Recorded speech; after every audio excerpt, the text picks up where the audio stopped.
Yo quiero ser un árbol de olivo en el centro de tu templo. Yo quiero ser un árbol de olivo en el centro de tu templo. Yo quiero ser ungido por ti. Yo quiero ser ungido por ti. Escurre el aceite desde la cabeza hasta los pies. Úngeme, Señor.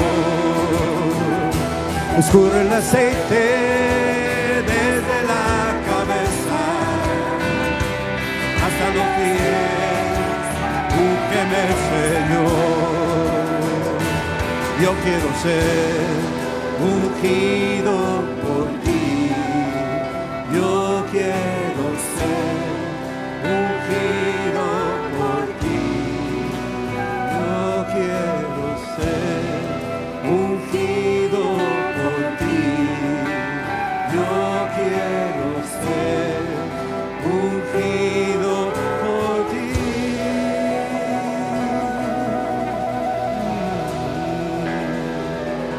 Espíritu Santo, ven y unge a tu pueblo, Señor. Ven y unge a tus hijos, Señor. Llénanos. Llénanos del aceite de la santa unción, Padre. En el nombre de Jesús. Amén. Amén. Tome su lugar. ¿Realmente quieres ser ungido por el Espíritu Santo? El apóstol Pablo dice: llénate del Espíritu Santo. Todos queremos ser llenos del Espíritu Santo. Hemos estado hablando de preparando el retorno de Cristo, y quiero continuar con el tema el día de hoy. La semana pasada hablábamos del capítulo 24 de Mateo y de Apocalipsis 12, y veíamos cómo el mundo entero está bajo el maligno. Sin lugar a dudas, no necesitas ser un especialista ni exorcista para entender que estamos peleando una batalla espiritual en todas partes y de muchas maneras, y que el enemigo se disfraza y tiene astucia para hacer lo que está haciendo. Y Dios no quiere que su pueblo, su iglesia, permanezca en ignorancia. Siempre, de alguna forma, cuando estaba allá en Japón, me acuerdo que tenía que explicar cómo operaba el reino de los cielos y cómo Dios lo declara en su palabra. Y no era fácil, porque aquí tenemos algo de conocimiento por la cultura en la que vivimos, las tradiciones que hay en México, pero allá no hay nada de eso. Y teníamos que empezar desde cero. Pero en la medida que íbamos aprendiendo, el Señor me empezó a mostrar lo que Él ve de su iglesia. La iglesia para el Señor es un ejército. Tú eres un soldado del ejército de Dios si estás inscrito, si ya te presentaste al cuartel general, donde el mero, el capitán, el general de generales, Cristo, te ha aceptado como una persona que se ha inscrito. Y como todos, pues no llegas aprendiendo, no sabes manejar las armas, no sabemos esto, no sabemos lo otro. Pero en el ejército lo que se hace es continuamente instruir y equipar a los soldados con las mejores armas espirituales que hay. También hay una sección del ejército que es hospital. Todas las bases militares tendrán su clínica, su hospital, pero no todo el ejército es un hospital. ¿Sí está claro? Porque muchos quieren solamente sanidad interior, muchos quieren piojito. ¿Sí me explico? Debiendo ya ser mayores, queremos todavía que háblame suave, bonito y no me asustes. Pero tenemos que pasar de lo que es el hospital, que no es de permanencia voluntaria. Una vez que ya te liberó el Señor, una vez que ya te enseñó el Señor que tú eres libre y eres sano y que eres una nueva criatura, ahora pasas de la clínica al batallón, y ahí se empieza a entrenar el ejército de Dios. Cada domingo que nos reunimos en las iglesias es un continuo entrenar para que aprendas a manejar las armas espirituales. el nombre de Jesús, la palabra de Dios, que es tu dieta, que es tu espada, la sangre de Cristo, que ha borrado tus pecados, la llenura del Espíritu, los dones del Espíritu Santo que están operando hoy para ti, y saber movernos en esos dones. Todo eso es un continuo entrenamiento, porque vivimos en un mundo donde hay una continua batalla cuando sales por esa puerta.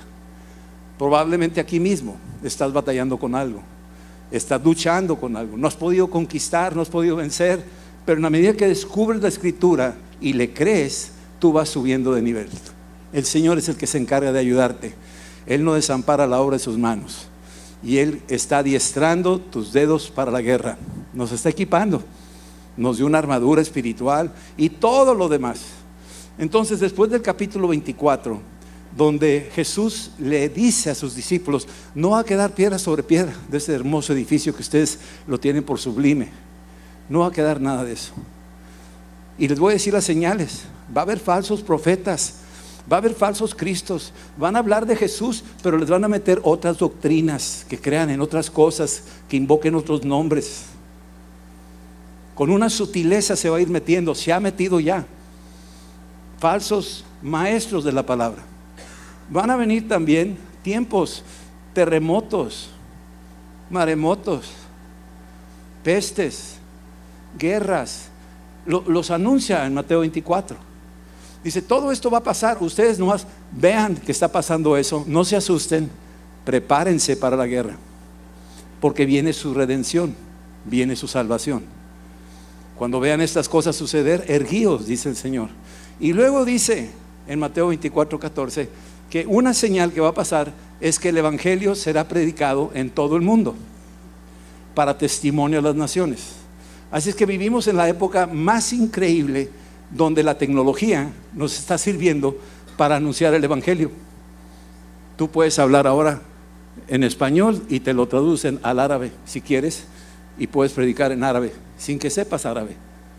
Ya está la tecnología tan avanzada que podemos predicar el Evangelio así rápidamente a la gente, usando el internet, inteligencia artificial y otras cosas que están por ahí, que también quiero decirles: váyanse con cuidado, tampoco se la crean todas de ahí, Pero sí es cierto que hoy vivimos de los tiempos más apurados de los que nunca habíamos vivido antes. La historia de la humanidad nunca había tenido el avance que tenemos ahora, las oportunidades que tenemos ahora de predicar el Evangelio. Según tengo entendido, en el YouTube, al menos en nuestro programa, hay más de 15 países que se están metiendo. Y no digo que muchos, uno aquí en España, otros allá en Camboya, otros en Japón y así. Es que tenemos un salpicado. Hasta Marte creo que nos está viendo, no estoy seguro. Sí. Pero quiero que entiendan que estamos viviendo la época donde se apura de alguna forma el Evangelio, y eso atrae la venida de Cristo. Ahora, Jesús dice 3 historias o 3 parábolas, 2 parábolas de una historia, en el libro de Mateo 25, que es el libro que sigue después de Mateo 24. Sigue Jesús con la temática de la venida. Aquí está tratando algo importante, nos está diciendo algo a nosotros. En la primera parábola que menciona, voy a hacerlo muy resumido, te lo dejo de tarea para que tú lo leas despacio en tu casa y lo medites y lo comentes ahí con tu esposa, con tu esposo, con tus hijos. Pero en Mateo 25, Jesús comienza con la parábola de las 10 vírgenes. Muchos ya sabemos la historia, pero es interesante revisarla un poquito. Había 10 vírgenes, 5 de ellas eran prudentes y 5 eran insensatas. Ya con eso Jesús empieza una historia donde empieza a decirle: cuidado, iglesia, ¿cuál de las 2 eres tú? Es una pregunta que tú y yo nos tenemos que hacer. ¿Cuál de los 2 soy yo? ¿Soy de los prudentes o soy de los insensatos? Las prudentes tenían una linterna y una porción adicional de aceite. Ellas viendo a futuro de que pudiera pasarles algo. Es como la llanta de refacción. O sea, tú tienes una llanta de refacción en tu carro, pero ¿cada cuándo la revisas? Y de repente imagínate que se te ponche la llanta por ahí y dices: ay, qué bueno que tengo llanta de refacción. Y abres la cajuela y de repente, tarán, te robaron la llanta de refacción. O tarán, está ponchada la llanta de refacción. O sea, no estabas preparado, no revisabas si estabas o no equipado para una eventualidad. Eso es por un lado. Entonces estas prudentes tenían aceite para lo que ellos necesitaban, pero no sabían cuándo iba a regresar, necesitaban más aceite y lo hicieron con anticipación de tener más aceite y tenían una porción adicional. Las insensatas decían, no hombre, con esta tiene, ya llega mañana, ya no hay necesidad, no hay ya, así está la cosa, ya le hicimos. Y de repente se tardó, se consumió su aceite. Dije, pues a ver, mañana lo compro, mañana lo hago. Y de repente cae la noche, y a la medianoche se oye una voz que dice, ahí viene el esposo, levanta la voz. Así lo dice aquí en el libro capítulo Mateo 25. Se levantó una voz, versículo 5 dice, y tardáronse el esposo, cabecearon todas y se durmieron. Las 10 se durmieron, las insensatas y las sensatas, las prudentes. O sea, la iglesia también se duerme. Nos dormimos a veces en activismo o en muchas cosas, pero nos va a pegar en algún momento dado que estamos tan afanados, tan enredados, tan preocupados por esto y lo otro, y no estamos viendo el contexto general de todo lo que está pasando y nos vamos adormeciendo. Hay un estupor en la iglesia, se duerme la iglesia, no ora, no lee la Biblia, solo se esfuerza, quiere sacudirse el sueño, pero te va ganando el sueño y vas tal vez cerrando los ojos y no lo estás viendo hasta que finalmente, como las otras. Lamentablemente hay mucha gente que no sabe distinguir entre una verdadera iglesia y otra que no es verdadera, o un verdadero cristiano del que no es verdadero cristiano, porque se parecen y nos catalogan a todos como si fuéramos una sola cosa. Sí, las 10 se durmieron, pero de repente a la medianoche se oyó una voz, y la voz dice aquí, versículo 6, a la medianoche se oyó un clamor, aquí viene el esposo, salgan a recibirlo. Salgan ¿de dónde? Salgan de sus alcobas, salgan de sus asuntos personales, salgan un poquito de su pequeño mundito encajonado, salgan a recibirlo. Busquen almas, busquen personas, toquen puertas, visiten lugares, vayan a hospitales, salgan de donde están, no se conformen donde están, salgan a recibirlo. Eso es lo que está diciendo. Y entonces las prudentes estaban listas, dijeron, sí, cierto, oye, se me apagó la lámpara, no, pero qué bueno que trajimos aceite, qué bueno que tomamos el curso de Alba, qué bueno o sea, tengo herramientas. Yo me acuerdo que cuando se complicaban las cosas podemos acudir ahí. Tengo a la mano el orar en el Espíritu, tengo a la mano el profetizar, tengo a la mano cantar alabanzas, tengo a la mano la palabra que memoricé, tengo a la mano, tengo todo esto, gracias a Dios que lo tengo a la mano, tengo suficiente aceite para lanzarle. Pero las insensatas empezaron a pedir prestado. Cristianos que no saben orar, que no saben los principios bíblicos, que no saben del armamento espiritual, de repente se encuentran desarmados. No le dieron la importancia. Y cuando eso sucede, empiezan a pedir prestado. Pero las que ya están con todo lo que traen, están enfocadas. Y las otras tenían que volver a tomar los principios, los rudimentos que dice ahí, el libro de Hebreos, capítulo 5. Tenían que volver a los principios, a la lechita. Pero ya los que estaban maduros, ya sabían comer sólido. Sabían discernir entre lo que sí y lo que no. No iban a ser fácilmente engañados con todo lo que está saliendo en el mundo. Tenían discernimiento, tenían aceite para poder discernir. Tenían luz en sus corazones. Las otras no tenían luz. Llegaron los falsos profetas, los falsos mensajeros, las falsas apariciones, las falsas cartas de no sé quién, y de repente la gente empezó a darse cuenta que no sabían discernir, no tenían aceite, no tenían luz, y se fueron a buscar. esta parábola Jesús está diciéndole a la iglesia: prepárate, prepárense todos. Y entonces, cuando llegó el novio o el esposo, versículo 10, mientras iban de compra las insensatas, vino el esposo, y las que estaban preparadas, digan conmigo, preparadas, las que estaban preparadas entraron con él a las bodas y se cerró la puerta. Las que estaban preparadas, la voy a traducir al ejemplo de Noé. Cuando Noé construyó el arca con su familia, su esposa y sus hijos, sus nueras, se ve que él era un evangelista, se ve que él era un hombre que transmitió la visión a su familia. Le creyeron las visiones que tenía Noé, y juntos con Noé trabajaron para construir el arca. Cuando estaban construyendo el arca, estaban en los últimos detalles, ya habían llegado los animales, ya estaban preparando la comida de los animales, estaban todos ahí ocupados adentro del arca, y de repente se empezó a nublar.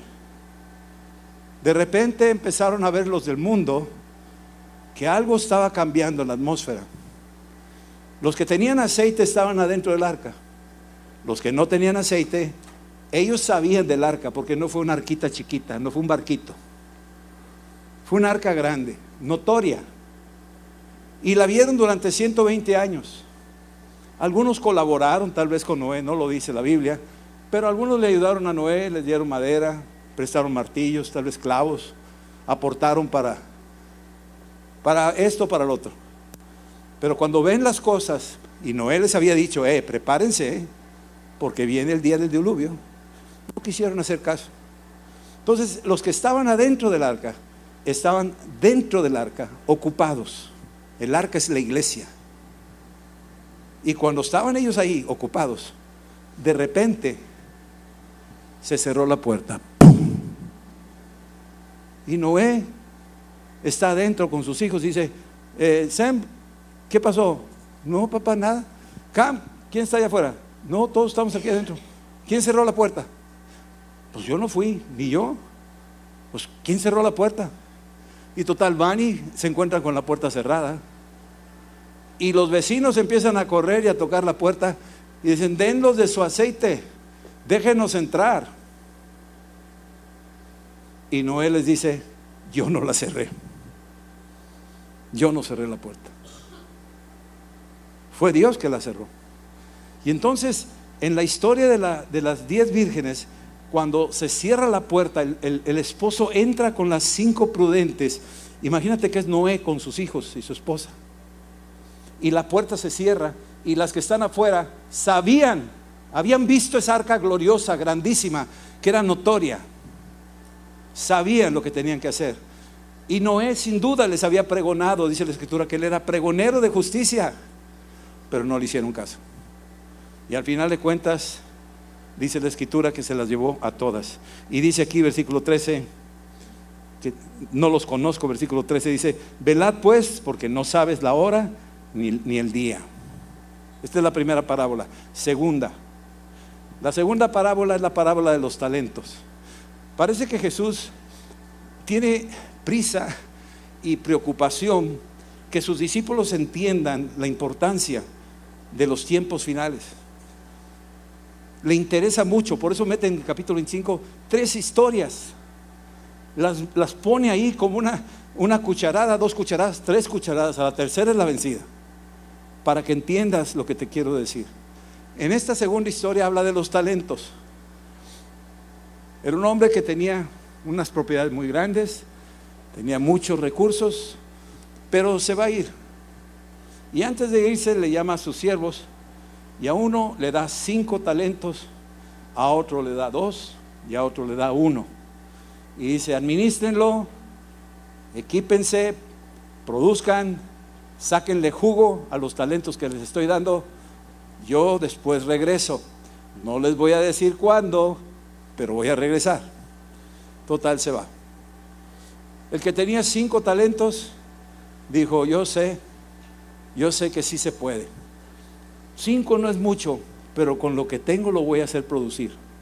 Y lo invierte y lo pone a trabajar, y lo hace de una forma o de otra, y lo empieza a hacer multiplicarse.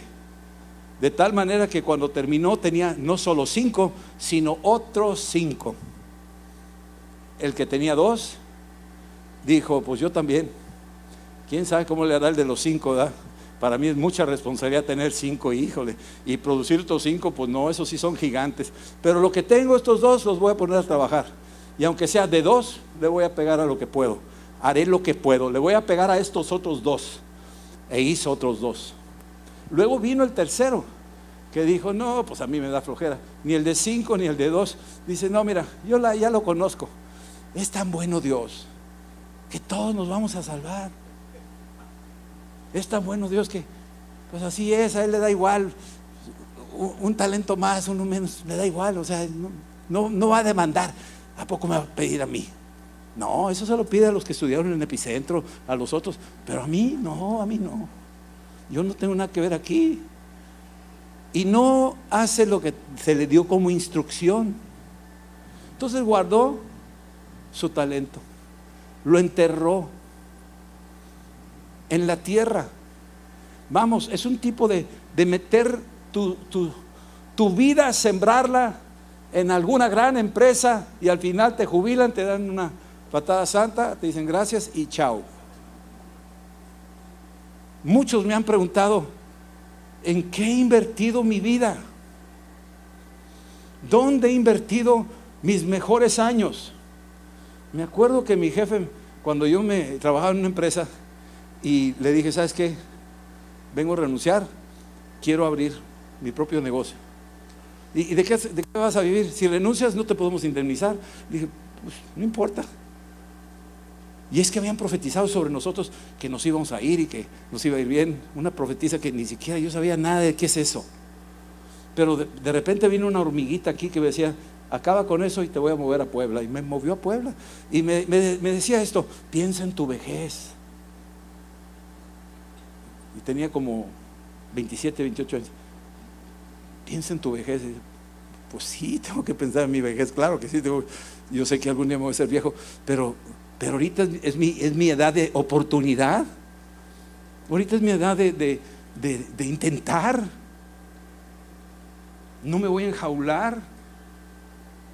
No me voy a limitar a perder las oportunidades que tengo por delante de aventajar, de hacer algo, por lo menos intentarlo. Si no funcionó, ni modo, ¿verdad? Pero me quiero bajar del barco, quiero caminar sobre agua.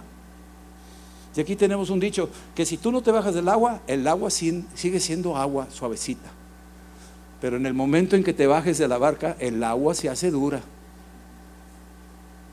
El agua se endurece cuando le crees a Cristo. El que enterró el talento en tierra, vino el dueño, vino el amo. Y dice aquí la Biblia, fíjate lo que dice: llamó a cuentas a todos. Versículo 19. Después de mucho tiempo vino el Señor de aquellos siervos y arregló cuentas con ellos. Uy, me da miedo oír eso. Arregló cuentas. Me acuerdo mi papá cuando era chiquillo y hacía travesuras, me decía, llegando a la casa, vamos a arreglar cuentas.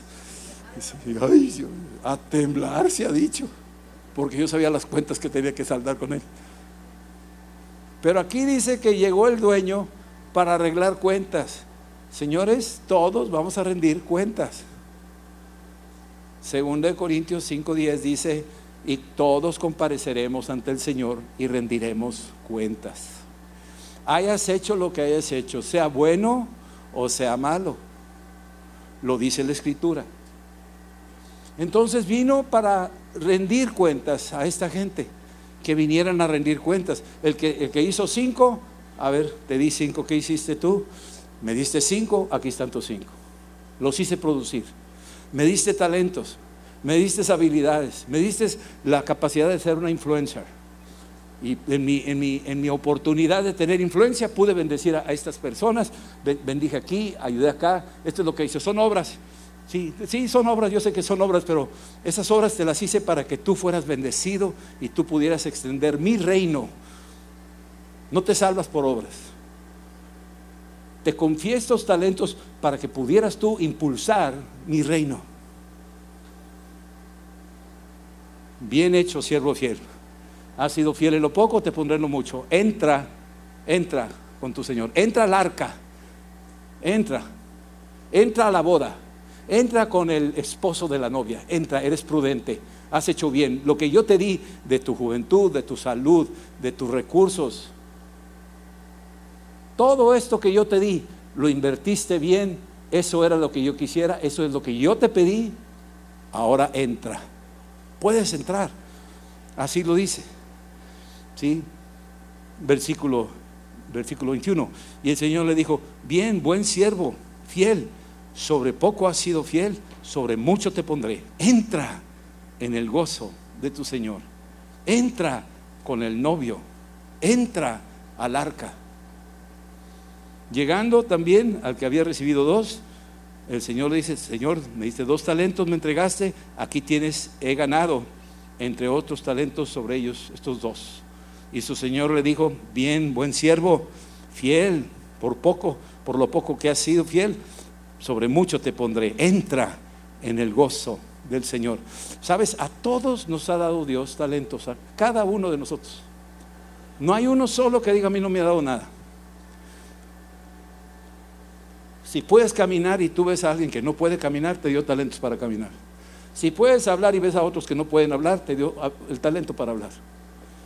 Si estás en una sociedad donde ya comiste, ya desayunaste, tienes el talento de la provisión, Dios te ha dado. O sea, no hay uno solo aquí que no tengamos los talentos de la gracia de Dios que se nos ha dado. Eso es entre miles de cosas que se nos han dado. Y aquí la Escritura nos habla de este tercer personaje. El personaje dice que, pero, versículo 24, llegando él, el que había recibido un talento, le dijo: Señor, te conocía que eres hombre duro y que ciegas donde no siembras y recoges donde no esparciste, por lo cual tuve miedo. Fui y escondí tu talento en la tierra, y aquí tienes lo que es tuyo. Aquí tienes lo que es tuyo. Tuve miedo. Y el Señor le dice: debías de haber dado mi dinero, subraya lo 27, a los banqueros, para que hubieran recibido lo mío con los intereses. ¿Por qué no los hiciste producir? El interés de Dios es que las almas se salven. Por algo te colocó Dios donde te colocó, en esa colonia, en ese trabajo, con esas habilidades. Te puso para que alumbraras, te puso para que estuvieras arriba del almud, no debajo. Por algo te di ese trabajo, por algo te di esas habilidades, esa inteligencia, por algo te abrí puertas de oportunidad, por algo te di todos estos talentos. ¿Qué hiciste con ellos? Los aproveché para mí, solo para mí. Y el Señor dice: no eran para ti, eran para mí. Todo lo que te he dado era para mí. Esa vida que tú tienes te la prestó Dios, es de Él. Esos latidos de tu corazón no son tus latidos, son sus latidos que te concede a ti, pero son de Él. El aire que respiras no es tu aire, es de Él. Todo lo que tenemos es de Él, para Él y por Él. Todo. Entonces, este hombre lo que hizo fue enterrarlo. Enterrarlo quiere decir, lo sembró en sí mismo. Lo sembró para lo suyo. Y eso le desagradó al Señor. Dijo: no, te di la oportunidad de tu vida de testificarle a tus papás, a tus hermanos, la oportunidad de tu vida para que fueras una persona de bendición. Te prosperé, te di tantos recursos que podrías haber repartido con otros, podrías haber financiado las misiones, podrías haber ayudado, y te lo clavaste todo para ti, cuando yo te estaba bendiciendo. Y el Señor no se agrada con eso y dice: no es así.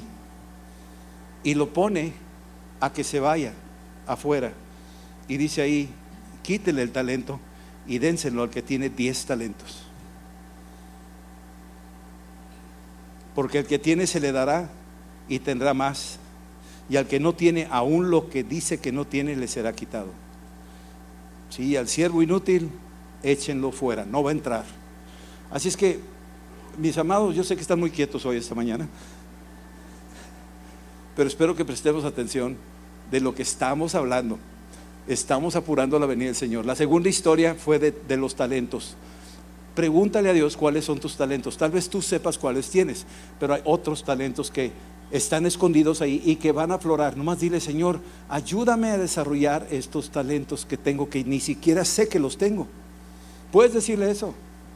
Vamos a hacer esta oración ahorita rápido, todavía no termino. Nomás dile: Señor Jesús, muéstrame qué talentos tengo que no estoy usando sabiamente.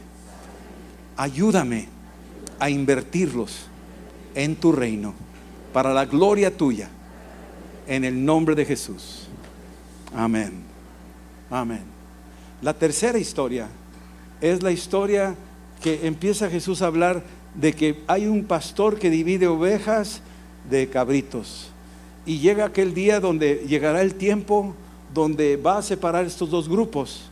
Y dice ahí, versículo 34, dice aquí que el rey dirá a los de derecha, es decir, a los que son ovejas: vengan benditos de mi Padre, hereden el reino preparado para ustedes. Está empezando a decir el Señor: vengan benditos de mi Padre, ustedes son herederos del reino de mi Padre. Imagínate lo que estamos diciendo, herederos del reino de Dios. Somos herederos. ¿Sabes lo que es un heredero? Cuando vas a la notaría y dicen tu nombre y apareces ahí en el testamento y pronuncian tu nombre, que tu hermano mayor te dejó a ti, y ahí está tu nombre con tu IFE presente, ese soy yo. Eres un heredero. Eso es tuyo, te lo doy a ti. Y preguntan: ¿pero cómo? Sí, y les dice: tuve hambre, me dieron de comer, etcétera, tuve sed, me dieron de beber, fui forastero, me recogieron, estuve desnudo, me vistieron, enfermo, en la cárcel me visitaron. Y entonces los justos van a responder diciendo: Señor, ¿cuándo? ¿Cuándo te vimos? Miren, esto es algo increíble, pero voy a moverme un poquito en otra área. ¿Tienen tiempo? ¿Sí? Ok. Imagínate cuando se bajaron los discípulos, están en la barca y hay un extraño allá en la orilla, y les dice el extraño: muchachos, ¿ya pescaron algo? Y le dicen: no hemos pescado nada, echen la red al lado derecho. Y total, le hacen caso y le echan al lado derecho, y se deja venir una gran pesca. Entonces Pedro dice: y dice Juan: es el Señor. Y Pedro se lanza y llega. Y la Biblia me dice ahí en Juan 21 que cuando llegó estaba Jesús asando un pescado, y estaba ahí y lo estaban viendo, pero no lo identificaron. No parecía Jesús, tenía otra cara. Le pasó a María Magdalena lo mismo. Cuando lo vio le dijo: oiga, usted es el jardinero, ¿usted sabe dónde está el cuerpo de mi Señor? Estaba hablando con Jesús, pero tenía otra cara. Y los caminantes de Emaús van caminando con Jesús y no lo reconocen porque tenía otra cara. Mira al de al lado, por favor. Mira la cara de Jesús. No sé si me entiendan. A veces hemos estado con Él en medio de nosotros y no sabemos que era Él. Yo siempre lo he dicho, tengo un jardinero nano, gangosito, y yo lo he visto en el jardín y me digo: ay, Señor, no vaya a ser que yo llegue al cielo y esté nano ahí. Ay. Y yo me asuste, que me está, es ¿Cuándo te vimos? ¿Cuándo estuvimos contigo? ¿Cuándo te visitamos? ¿Cuándo te vestimos? ¿Cuándo te dimos? ¿Cuándo? Y Jesús dice: si lo hiciste con uno de estos. Mira, me encanta este versículo y lo tenemos que detener un poco. Dice aquí, versículo 38: ¿y cuándo te vimos forastero y te recogimos, o desnudo y te cubrimos? ¿O cuándo te vimos enfermo y en la cárcel y vinimos a ti? Y respondiendo el rey les dirá: de cierto te digo que en cuanto lo hiciste a uno de estos, subráyalo, mis hermanos, aquí dice mis hermanos más pequeños, a mí lo hiciste. Cuando dice eso, mis hermanos, me detuve un poco porque seguí leyendo la escritura. Síguela leyendo, versículo 41. Separa ahora a los cabritos y entonces también a los de la izquierda. Y Jesús rápido, apártense de mí, malditos, al fuego eterno preparado para el diablo y sus ángeles. Tú dices, wow, ¿qué? Está enojado. O sea, por un lado es el cordero, por otro lado es el león. Y se está molesto, porque en vez de apurar la venida del Señor, en vez de aprovechar las oportunidades, aquí tuve hambre y no me diste, tuve sed, no me diste, estuve forastero, no me recogiste, estuve enfermo en la cárcel, no me visitaste. Y entonces dice aquí el Señor, versículo 45, versículo 44, ¿sí? Dijeron, pues ¿cuándo nos pasó esto? Y entonces les va a responder el versículo 45. Entonces les va a responder diciendo, de cierto, que en cuanto no lo hiciste a uno de estos mis pequeños, tampoco a mí lo hiciste. Noten que ahí no aparece la palabra hermanos. ¿Por qué no aparece la palabra hermanos? ¿Por qué en el otro sí aparece hermanos y aquí no aparece hermanos? ¿Sabes por qué?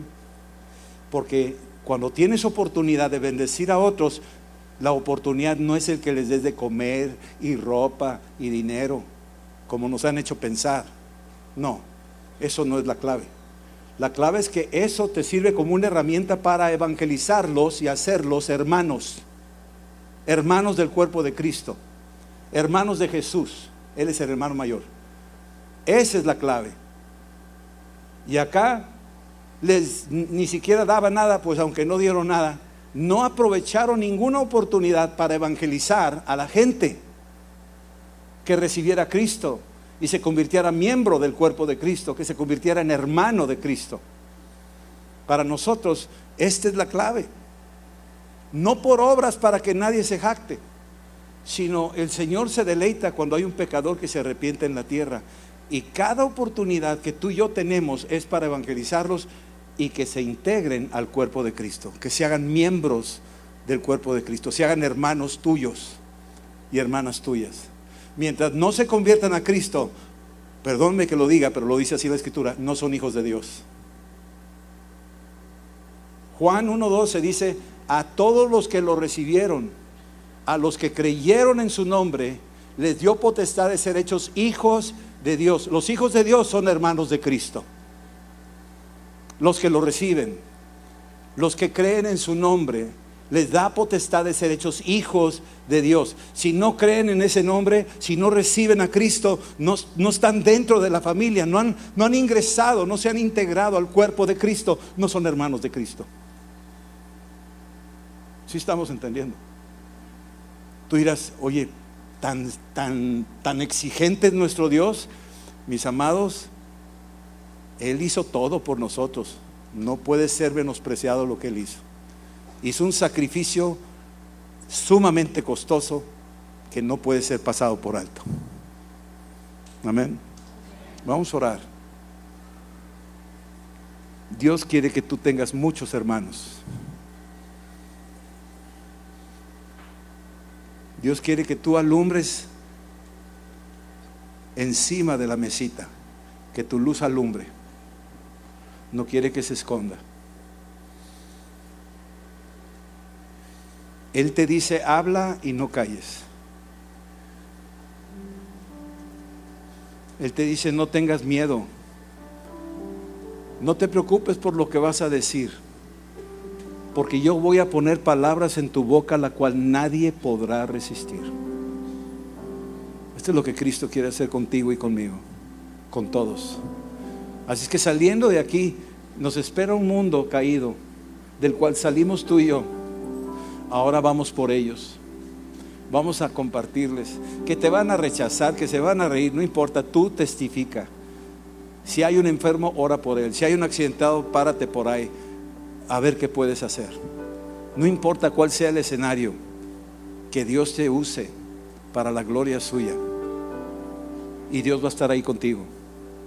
Te vas a gozar y vas a decir, qué bueno eres, Señor, qué tremendo.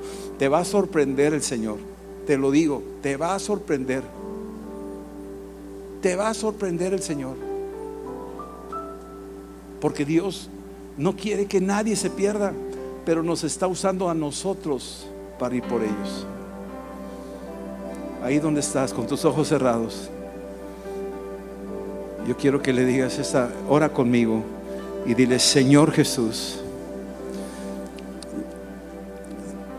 llena mi lámpara con tu aceite nuevo. Lléname de tal manera que tenga abundante aceite, y aunque cabecee, que tu aceite nunca falte en mi vida, y que aquel día, cuando tú vengas, pueda tener mi lámpara encendida, abundante aceite, y pueda entrar contigo. Señor Jesús, ayúdame a administrar mis talentos, que no los entierre, que los multiplique, que pueda invertirlos en el reino de Dios, en el nombre de Jesús. Y te doy gracias por los talentos que tengo, en el nombre de Jesús, en el nombre de Jesús. Y Padre, gracias que me das de nuevo para dar de comer al hambriento, dar de beber al sediento, vestir al desnudo, recibir al forastero, visitar al enfermo y al preso. Y todos ellos oirán que Jesucristo es el Señor. Su esperanza crecerá y te conocerán. Dame de nuevo para servirte en estos tiempos. Dame de nuevo, ayúdame a resplandecer tu luz donde quiera que ande, comenzando por mi casa y por mis familiares y amigos, comenzando en la colonia en la que estoy, en la ciudad en la que estoy. Y llévame, Señor, de gloria en gloria, y que se conviertan todos al reino de Dios y te reciban, y te goces de que tienes una gran familia y muchos hermanos. En el nombre de Jesús, Señor, te doy gracias, Padre. En el nombre de Jesús, lávame con tu sangre y perdona mi imprudencia, mi insensatez, mis pecados. Y ven a mi corazón y lléname de tu Espíritu Santo. Te lo pido, Señor. Amén. Amén. Amén. Aleluya. Los que han venido por primera vez pueden pasar aquí a este cubículo. Ahí los recibimos con una palabra y oración. Y si recibiste a Cristo, pues ya eres de la familia. Ya tienes muchos hermanitos aquí, muchas hermanitas acá. Ya eres de la casa. Pero ahora testifícale a otros para que tengas más hermanitos. Sí. Bueno, el amor de Dios y la gracia de nuestro Señor sea con ustedes, y la comunión del Espíritu Santo les llene a cada uno. En el nombre de Jesús, amén.